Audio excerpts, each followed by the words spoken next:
Choral experiences based from the African diaspora or the dispersion of African races due to chattel slavery occur constantly in music today. The African diaspora brought a rich heritage and culture of music to the Americas, born on the backs of slaves. The most common form of African American music in choral concerts and classrooms today is the African American spiritual.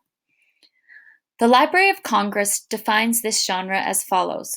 A spiritual is a type of religious folk song that is most closely associated with the enslavement of African people in the American South. The songs proliferated in the last few decades of the 18th century, leading up to the abolishment of legalized slavery in the 1860s. The African American spiritual, also called the Negro spiritual, constitutes one of the largest and most significant forms of American folk song. Spirituals are inherently religious in nature and require a certain amount of biblical literacy to understand the context.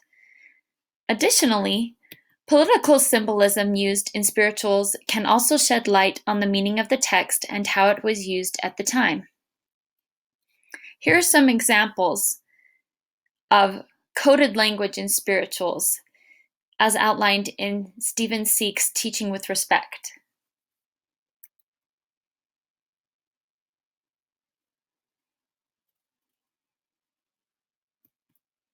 Frederick Douglass penned these words upon hearing his first spirituals. Every tone was a testimony against slavery and a prayer to God for deliverance from chains. They breathed the prayer and complaint of souls boiling over with the bitterest anguish. This is Andre Thomas. He is currently director of choral music at Florida State University. He wrote a book called Way Over in Beulah Land. In the literary review for this book, it states, while one can argue that you don't have to be French to sing Debussy or German to sing Brahms, the Negro spiritual truly represents a unique set of interpretive challenges. Never has an experience of such suffering and injustice to a particular race of people been so closely linked to music, whose undeniable melodic and poetic greatness has given it such universal and enduring appeal.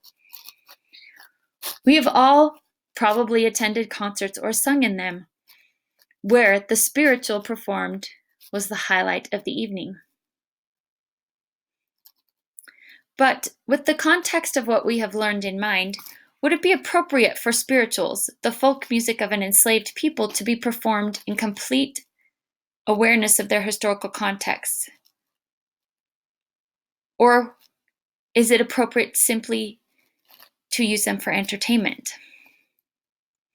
How many concerts use a spiritual as the token closer out of context?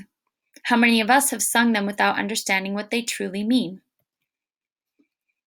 In your choir, you will sing Rock of My Soul in our next concert. This is a spiritual arranged by Stacey Gibbs.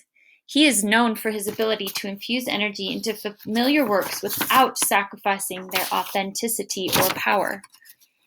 He is heavily involved in the education and advocacy of respectful interpretation of spirituals.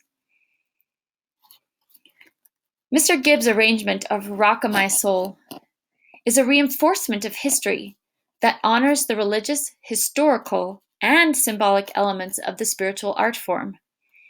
In class tomorrow, we will investigate how he does this.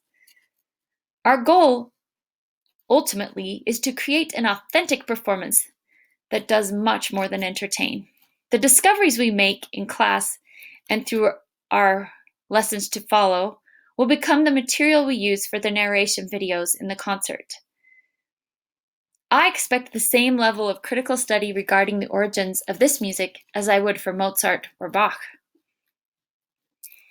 How, you may ask, will this song fit into the concert, considering the other pieces that we are learning? This might help. Take a look at this timeline.